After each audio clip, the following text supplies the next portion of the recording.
मैं ओंकार हूं, जगत के सन्मार्गी और सद्गुणों से संपन्न वे प्राणी जो मेरा महत्व समझकर अपनी श्वासों में मेरी ध्वनि को समा लेते हैं, उनके लिए मैं तारनहार हूं। मैं ओंकार हूं।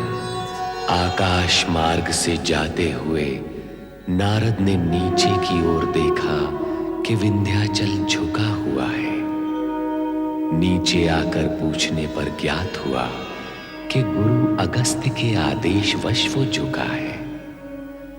विनम्रता का महत्व समझाकर तथा शिव आराधना का मार्ग बताकर नारद भगवान शिव के पास पहुंचे और विंध्याचल के उद्धार की प्रार्थना करने लगे। शिव आश्वासन देकर विंध्याचल को दर्शन देने आ पहुंचे। वरदान स्वरूप भगवान शिव ने नर्मदा के तट पर ज्योति रूप में विराजमान होने का वचन दिया। तब से ओंकारेश्वर और अमलेश्वर में शिव भक्तों की भीड़ लगी रहती है। शिव मंदिर में शिव भक्ति का पावन वातावरण बना रहा, पर स्वर्गलोक में अहंकारी तारकासुर को नारद के नारायण बोलने पर भी आपत्ति थी। नारद उसे समझाना चाहते हैं, किंतु तारकासुर क्रोध में उन पर झपटता है तो वे अदृश्य हो जाते हैं। नारद ब्रह्मा जी से जाकर कहते हैं कि वे क्यों दुष्टों को वरदान देकर साधुजन को कष्ट में डालते हैं। तुम्हारे असंतोष और खिन्नता का कारण मैं? केवल मुझे ही नहीं परमपिता, संपूर्ण मानव जाति और देवगण को आपने असंतुष्ट कर रखा है। मुझ पर अपनी लीला क्यों चला रहे हो नारद? स्पष्ट कहो, क्या कहना चाहते हो? मैं आपसे केवल इतना ही कहना चाहता हूं परमपिता कि आप बिना विचारे कुपात्रों और राक्षसों को बड़े बड़े वरदान दे देते हैं, जिससे ये राक्षस उद्दंड होकर वरदान की शक्ति का अनुचित लाभ उठाते हैं, देवों और मानवों पर अत्याचार करते हैं, न्याय नीति, दया धर्म, करुणा सत्कर्म, इन सब की तो अर्थ ही निकाल देते हैं।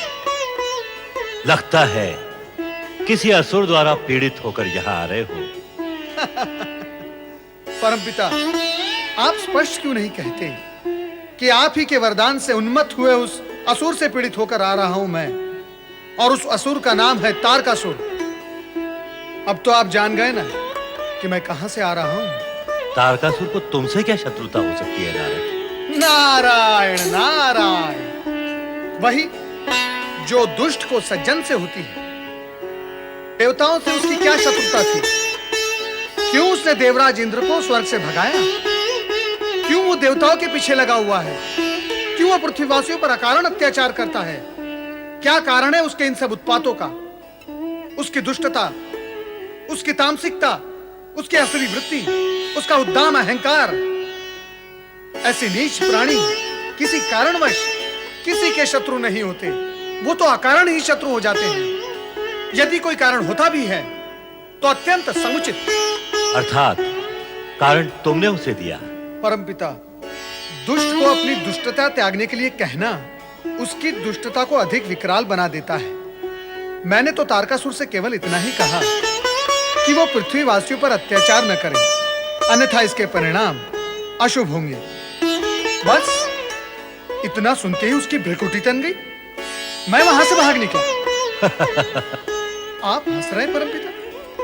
हंस ले, किंतु इतना ध्यान रहे, यदि वो आज मुझ पर क्रोधित हो सकता है तो कल आप पर भी हो सकता है। नहीं नारद, ऐसा कभी नहीं होगा। तारकासुर की शत्रुता देवगणों से सत्ता और अधिकार को लेकर के। वो ब्रह्मा, विष्णु और महेश से कभी शत्रुता नहीं रखेगा। परमपिता, तो फिर पृथ्वीवासियों से उसकी क्या शत्रुता है? वो उन पर दिन प्रतिदिन अत्याचार क्यों करता है? ये उसका उन्माद है। नहीं परमपिता, आपके वरदान से उत्पन्न अधिकार और सत्ता का उन्माद है ये। ना आप उसे वरदान देते, ना इस उन्माद का जन्म होता। परमपिता, ये असुर तपस्या करते हैं केवल वरदान प्राप्त करने के लिए, ताकि उससे प्राप्त शक्तियों का दुरुपयोग कर सके। एक अथवा दो उदाहरणों को छोड़कर इस जगत में ऐसा हुआ ही कौन है जो शक्ति को पचा सके, और भविष्य में भी इसके होने की कोई संभावना नहीं। भविष्य में पापात्माओं का पांव दबाने वाले भी अपने आप को शक्तिमान बनाते हुए अपनी शक्ति का दुरुपयोग करने से चूकेंगे नहीं नारद। किंतु नारद, तारकासुर को वरदान अकारण प्राप्त नहीं हुआ, उसने तप किया था। ब्रह्मदेव, तप तो मैंने, मेरे पिता और पितामह ने भी किया है, किंतु हमें वरदान का फल आज तक प्राप्त नहीं हुआ। ये स्वर तो पहचाना सा है। हाँ, यह भागीरथ का स्वर है। ब्रह्मदेव, मैं आपसे वरदान मांगने के लिए युगों से तपस्या कर रहा हूँ। मुझ पर कब प्रसन्न होंगे देव? दर्शन दो। परम पिता, भगीरथ आपको पुकार रहा है। अनेक बार पुकार चुका है, फिर भी आपने अभी तक उसकी पुकार का उत्तर नहीं दिया। असुरों की तपस्या एवं पुकार पर तो आप शीघ्र प्रसन्न हो जाते हैं, फिर भगीरथ जैसे तपस्वी को आप क्यों तड़पा रहे हैं? राजा भगीरथ के पूर्वजों ने भी तपस्या करते करते अपने प्राणों को त्याग दिया, किंतु उनकी तपस्या का भी आपने फल नहीं दिया। ये पक्षपात क्यों परम पिता? विधि के विधान में पक्षपात जैसा कुछ भी नहीं है नारद। प्रत्येक कार्य पाप और पुण्य के गणित पर आधारित होता है। तारकासुर के पूर्वजों का कर्म पृष्ठ अलिखित और पाप से शून्य था, जबकि भागीरथ के पूर्वजों का कर्म लेख पुण्य से शून्य और पाप से पूर्ण था। तुम स्वयं इस सत्य को अवश्य जानते होंगे, और यह भी जानते होंगे कि प्रत्येक कार्य का अपना निश्चित दिवस होता है, समय होता है, और भागीरथ की कामना पूर्ति करने का समय भी आ गया। नारायण नारायण। हे सृजनहार, हे सृष्टि के रचनाकार ब्रह्मा जी, क्या मुझे भी अपने पूर्वजों की भांति तपस्या करते करते अपने प्राणों का बलिदान करना होगा? क्या मुझे आपकी कृपा और आशीर्वाद की प्राप्ति नहीं होगी? हे परमपिता, आज मैं आपके दर्शन करूंगा, अन्यथा अपने पूर्वज, पिता और पितामह की भांति आपका स्मरण करते करते इसी स्थान पर अपने प्राण त्याग दूंगा। दर्शन दो ब्रह्मदेव, दर्शन दो, दर्शन दो ब्रह्मदेव, दर्शन दो, दर्शन दो, दर्शन दो ब्रह्मदेव, दर्शन दो, दर्शन दो, दर्शन दो ब्रह्मदेव, दर्शन दो, दर्शन दो, दर्शन दो, अन्यथा आपका ये भक्त इस जगत से चला।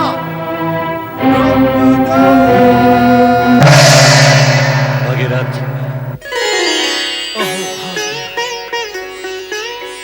अहो भाग्य, भगीरथ, हम तुम्हारी तपस्या से प्रसन्न हुए। मांगो, वरदान मांगो। अहो भाग्य देव, अहो भाग्य, आपके दर्शन पाकर मेरे प्राणों में नवीन चेतना का संचार हुआ है प्रभु। आज विश्वास हुआ है कि मेरा जीवन सफल हो गया, सफल हो गया प्रभु, सफल हो गया। तुम्हारा तप सफल हुआ, किंतु ब्रह्मदेव, मेरे पितामह अंशुमन और मेरे पिता राजा दिलीप की तपस्या आपने सफल और सार्थक क्यों नहीं की प्रभु? उनका क्या दोष था, क्या अपराध था कि ना तो आपके दर्शन मिले और ना ही आपका वरदान प्राप्त हुआ प्रभु? उनकी तपस्या व्यर्थ क्यों गई प्रभु? ये तुम्हारा भ्रम है राजा भगीरथ। तपस्या कभी भी किसी की व्यर्थ नहीं जाती, ना तो अतीत में ऐसा हुआ है और ना भविष्य में कभी ऐसा होगा। तुम्हारे पिता और पितामह ने जो तपस्या की है वो व्यर्थ नहीं जाएगी। तो वो आपके दर्शन और आपके वरदान से वंचित क्यों रह गए भगवान? भगीरथ, यदि तीर्थ स्थल दूर हो और यात्रा लंबी हो तो उसे पूर्ण करने में समय लगता है। ठीक उसी भांति जैसे कि पाप की गठरी बड़ी और भारी हो तो उसे खोलने और बिखेरने में समय लगता है। मेरा अभिप्राय समझ रहे हो ना भगीरथ? नहीं ब्रह्मदेव, मैं कुछ समझा नहीं। प्रयत्न करो। ज्ञान और समझ से प्राणी सत्य के समीप पहुंचता है, और सत्य यह है कि पूर्वजों के सत्कर्मों का पुण्य और दुष्कर्मों का पाप उनकी संतान को प्राप्त होता है। तुम्हारे पिता और उनके पितामह के पूर्वजों ने जो दुष्कर्म किए उसका दुष्परिणाम तुम्हारे पिता और पितामह को भुगतना पड़ा, और उनकी तपस्या सफल नहीं हुई। कारण कि उनकी तपस्या से प्राप्त पुण्य पूर्वजों के दुष्कर्मों का प्रभाव मिटाने में ही व्यय हो गया। किंतु भगीरथ, तुम्हारे पिता राजा दिलीप तथा पितामह राजा अंशुमान के पवित्र अंश का कुछ अंश तुम्हें प्राप्त हुआ है। इस हेतु उनकी तपस्या का सुफल अब तुम्हें प्राप्त होगा। ब्रह्मदेव, क्या ऐसा भी होता है?